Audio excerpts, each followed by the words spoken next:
Misteri Leak, makhluk halus di Bali yang melegenda. Leak adalah seorang manusia yang sedang mempraktekkan ilmu hitam dan memiliki perilaku kanibalisme. Dikatakan bahwa Leak terbang sekitar mencoba mencari seorang wanita hamil untuk menghisap darah bayi atau anak yang baru lahir untuk melengkapi kemampuan magisnya. Ada 3 Leak legendaris, 2 perempuan dan 1 laki-laki. Kebocoran dengan keterampilan sihir yang besar dapat berubah menjadi rangda 9 ratu ilmu hitam. Leak dikatakan menghantui pemakaman, memakan mayat, memiliki kekuatan untuk mengubah diri menjadi binatang. Bahkan dia berbentuk monyet dengan emas atau gigi tikus besar, sebuah bola dari api dan bahkan raksasa gundul. Dikatakan bahwa dia memiliki lidah yang sangat panjang dan taring besar. Di siang hari ia muncul sebagai seorang manusia biasa, tapi pada malam hari kepalanya dan isi perut membebaskan diri dari tubuh mereka dan terbang di sekitar. Musuh yang kuatnya adalah Barong, karakter dalam mitologi Bali. Dia adalah raja dari roh-roh, pemimpin tuan rumah yang baik. Barong dan Rangda ada di urutan alam kosmos dan mewakili baik dan jahat. Baik Barong dan Rangda yang disemen dalam legenda Bali. Pada zaman sekarang ini orang bertanya-tanya apa betul Leak itu ada? Apa betul Leak itu menyakiti? Secara umum Leak itu tidak menyakiti. Leak itu proses ilmu yang cukup bagus bagi yang berminat. Karena ilmu Leak juga mempunyai etika-etika tersendiri. Tidak gampang mempelajari ilmu Leak. Dibutuhkan kemampuan yang prima untuk mempelajari ilmu Leak. Di masyarakat seringkali Leak dicap menyakiti bahkan bisa membunuh manusia. Padahal tidak seperti itu. Ilmu Leak juga sama dengan ilmu yang lainnya yang terdapat dalam lontar-lontar kuno Bali. Dulu ilmu Leak tidak sembarangan orang mempelajari. Karena ilmu Leak merupakan ilmu yang cukup rahasia sebagai pertahanan serangan dari musuh. Orang Bali kuno yang mempelajari ilmu ini adalah para petinggi-petinggi raja disertai dengan bawahannya. Tujuannya untuk sebagai ilmu pertahanan dari musuh, terutama serangan dari luar. Orang-orang yang mempelajari ilmu ini memilih tempat yang cukup rahasia. Karena ilmu Leak ini memang rahasia, jadi tidak sembarangan orang yang mempelajari. Namun zaman telah berubah, otomatis ilmu ini juga mengalami perubahan sesuai dengan zamannya. Namun esensinya sama dalam penerapan. Yang jelas ilmu Leak tidak menyakiti. Yang menyakiti itu ilmu Telu atau Nerangjana. Inilah ilmu yang bersifat negatif, khusus untuk menyakiti orang karena beberapa hal seperti balas dendam, iri hati, ingin lebih unggul. Ilmu inilah yang disebut pengiwa. Ilmu pengiwa inilah yang banyak berkembang di kalangan masyarakat, seringkali dicap sebagai ilmu Leak. Seperti yang dikatakan di atas, Leak itu memang ada sesuai dengan tingkatan ilmunya, termasuk dengan Andy Leak. Andy Leak ini biasanya muncul pada saat mereka lagi latihan atau lagi bercengkerama dengan Leak lainnya, baik sejenis maupun lawan jenis. Munculnya Andy itu pada saat malam hari, khususnya tengah malam. Harinya pun hari tertentu, tidak sembarangan orang menjalankan untuk melakukan ilmu tersebut. Mengapa di tempat angker? Ini sesuai dengan ilmu Leak, di mana orang yang mempelajari ilmu ini harus di tempat yang sepi. Biasanya di kuburan atau di tempat sepi. Andy ini bisa berupa fisik atau jenananya, rohnya sendiri. Karena ilmu ini tidak bisa disamaratakan bagi yang mempelajarinya. Untuk yang baru-baru belajar, Andy itu adalah lidahnya sendiri dengan menggunakan mantra atau dengan sarana. Dalam menjalankan ilmu ini dibutuhkan sedikit upacara. Sedangkan yang melalui jenananya, rohnya, pelaku menggunakan sukma atau intisari jiwa ilmu Leak. Sehingga kelihatan seperti Andy Leak, padahal ia diam di rumahnya. Yang berjalan hanya jiwa atau suksma sendiri. Bentuk Andy Leak ini beraneka ragam sesuai dengan tingkatannya. Ada seperti bola, kurungan ayam, tergantung pakem, etika yang dipakai. Ilmu ini juga memegang etika yang harus dipatuhi oleh penganutnya. Andy Leak ini tidak sama dengan sinar penerangan lainnya. Kalau Andy Leak ini biasanya tergantung dari yang melihatnya. Kalau yang pernah melihatnya, Andy berjalan sesuai dengan arah mata angin. Andy ini kelap-kelip, tidak seperti penerangan lainnya, hanya diam. Warnanya pun berbeda. Kalau Andy Leak itu melebihi dari satu warna dan Andy itu berjalan, sedangkan penerangan biasanya warna satu dan diam. Karena Andy Leak ini memiliki sifat gelombang elektromagnetik, mempunyai daya magnet. Ilmu Leak tidak menyakiti. Orang yang kebetulan melihatnya tidak perlu was-was. Bersikap sewajarnya saja. Kalau takut melihat, ucapkanlah nama-nama Tuhan. Endi ini tidak menyebabkan panas. Dan endi tidak bisa dipakai untuk memasak karena sifatnya beda. Endi leak bersifat niskala, tidak bisa dijamah. Pada dasarnya, ilmu leak adalah ilmu kerohanian yang bertujuan untuk mencari pencerahan lewat aksara suci. Dalam aksara Bali tidak ada yang disebut leak.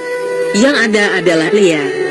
Yang berarti 5 aksara, memasukkan dan mengeluarkan kekuatan aksara dalam tubuh melalui tata cara tertentu.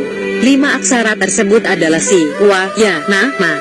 Si adalah mencerminkan Tuhan, wa adalah anugerah, ya adalah jiwa, na adalah kekuatan yang menutupi kecerdasan, ma adalah egoisme yang membelenggu jiwa. Kekuatan aksara ini disebut pancageni. 5. Api. Manusia yang mempelajari kerohanian apa saja, apabila mencapai puncaknya dia pasti akan mengeluarkan cahaya, aura. Cahaya ini keluar melalui 5 pintu indria tubuh, yakni telinga, mata, mulut, ubun-ubun, serta kemaluan. Pada umumnya cahaya itu keluar lewat mata dan mulut. Sehingga apabila kita melihat orang di kuburan atau tempat sepi, api seolah-olah membakar rambut orang tersebut. Pada prinsipnya, ilmu leak tidak mempelajari bagaimana cara menyakiti seseorang. Yang dipelajari adalah bagaimana mendapatkan sensasi ketika bermeditasi dalam perenungan aksara tersebut. Ketika sensasi itu datang, maka orang itu bisa jalan-jalan keluar tubuhnya melalui ngelekas atau ngerogoh sukmo. Kata ngelekas artinya kontaksi batin agar badan astra kita bisa keluar. Ini pula alasannya orang meleak apabila sedang mempersiapkan puja batinnya disebut angreget pengelekasan. Sampai di sini roh kita bisa jalan-jalan dalam bentuk cahaya yang umum disebut endi. Bola cahaya melesat dengan cepat. Endi ini adalah bagian dari badan astral manusia. Badan ini tidak dibatasi oleh ruang dan waktu. Di sini pelaku bisa menikmati keindahan malam dalam dimensi batin yang lain. Jangan salah, dalam dunia penglihatan ada kode etiknya. Sebab tidak semua orang bisa melihat endi. Juga tidak sembarangan berani keluar dari tubuh kasar kalau tidak ada kepentingan mendesak. Peraturan yang lain juga ada, seperti tidak boleh masuk atau dekat dengan orang mati. Orang ngeleak hanya shoppingnya di kuburan, pembunuhan. Apabila ada mayat baru, anggota leak wajib datang ke kuburan untuk memberikan doa agar rohnya mendapat tempat yang baik sesuai karmanya. Gini bunyi doa leak memberikan berkat. Ong geni Brahma ang lebur panca mahabuta ang lukat sarining merta. Mulihan kena kitering betara guru, umitis kita dari manusia mahatama. Ong rangsa preten nama. Sambil membawa kelapa gading untuk dipercikan sebagai tirta. Nah, disinilah ada perbedaan pandangan bagi orang awam. Dikatakan bahwa leak ke kuburan memakan mayat atau meningkatkan ilmu. Kenapa harus di kuburan? Paham leak adalah apapun status dirimu menjadi manusia. Orang sakti, sarjana, kaya, miskin akan berakhir di kuburan. Tradisi sebagian orang di India tidak ada tempat tersuci selain di kuburan. Kenapa demikian? Di tempat inilah para roh berkumpul dalam pergolakan spirit. Di balik kuburan dikatakan keramat karena sering muncul hal-hal yang menyeramkan. Ini disebabkan karena kita jarang membuka lontar takwaning ulun setra. Sehingga kita tidak tahu sebenarnya kuburan adalah tempat yang paling baik untuk bermeditasi dan memberikan berkat doa. Sang Buddha Kecapi, Empu Kuturan, Gajah Mada, Dianatang Dira, Empu Berada, semua mendapat pencerahan di kuburan. Di Jawa tradisi ini disebut tirakat. Leak juga mempunyai keterbatasan tergantung dari tingkatan rohani yang dipelajari. Ada 7 tingkatan leak. Leak bara, Brahma. Leak ini baru bisa mengeluarkan cahaya merah api. Leak bulan, leak pemamoran, leak bunga, leak sari, leak cemeng rangbu, leak siwa kelakah. Leak siwa kelakah inilah yang tertinggi. Sebab dari ketujuh cakranya mengeluarkan cahaya yang sesuai dengan kehendak batinnya. Setiap tingkat mempunyai kekuatan tertentu. Disinilah penganut leak sering kecelek ketika emosinya labil. Ilmu tersebut bisa membabi buta atau bumerang bagi dirinya sendiri. Hal inilah membuat rusaknya nama perguruan. Sama halnya seperti pistol, salah pakai berbahaya. Makanya, kestabilan emosi sangat penting. Dan di sini sang guru sangat ketat sekali dalam memberikan pelajaran. Selama ini leak dijadikan kambing hitam sebagai biang ketakutan serta sumber penyakit atau aji ubegik bagi sebagian orang. Padahal ada aliran yang memang spesial mempelajari ilmu hitam disebut penestian. Ilmu ini memang dirancang bagaimana membuat celaka, sakit, dengan kekuatan batin hitam.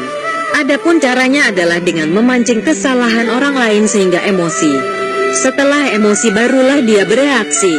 Emosi itu dijadikan pukulan balik bagi penestian. Ajaran penestian menggunakan ajian-ajian tertentu, seperti aji geni salembam, aji dungkul, aji sirap, aji penangkap, aji pengenduh, aji teluh teranjana. Ini disebut pengiwa, tangan kiri. Kenapa tangan kiri? Sebab setiap menarik kekuatan selalu memasukkan energi dari belahan badan kiri. Pengiwa banyak menggunakan raja-raja, tulisan mistik. Juga pintar membuat sakit dari jarak jauh, dan dijamin tidak bisa dironsen di lab. Yang paling canggih adalah setik, racun mistik. Aliran ini bertentangan dengan pengeleakan. Apabila perang, beginilah bunyi mantranya. Ong siwa gandu angin pusleak, siwa sumedang anundung leak, mapan aku mapawakan segara geni, dotbla, dotbla. Ilmu leak ini sampai saat ini masih berkembang karena pewarisnya masih ada. Sebagai pelestarian budaya Hindu di Bali, dan apabila ingin menyaksikan leak ngendih, datanglah pada Hari Kajeng Kliwon Enjitan di kuburan pada saat tengah malam, berlangganan di Info Bergerak.